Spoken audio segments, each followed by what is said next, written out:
ఒక honeymoon trip, ఒక suspicious death.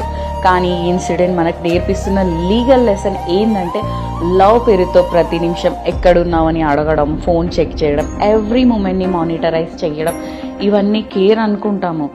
And some times కార్లో మనల్ని పంపించడం, బాడీగార్డ్ని ఏర్పాటు చేయడం, ఇంట్లో సీసీటీవీ కెమెరాస్ పెట్టి అబ్జర్వ్ చేయడం, కానీ ఎక్సెసివ్ కంట్రోల్ అన్హెల్దీ సైన్స్ కావచ్చు. Every individual has a right to privacy under Article 21.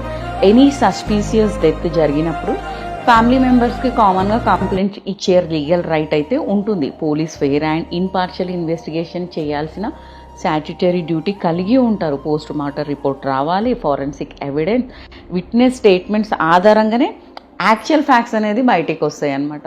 Criminal jurisprudence ప్రకారం allegation alone are not proof, due process of law follow అవ్వాలి. ఇన్వెస్టిగేషన్ పూర్తి అయ్యే వరకు కన్క్లూషన్స్కి రావడం సరైనది కాదు అని చెప్తాను.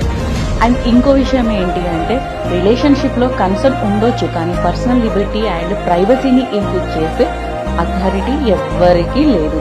అందుకే ఇన్వెస్టిగేషన్ ఫస్ట్, కన్క్లూజన్ లేటర్.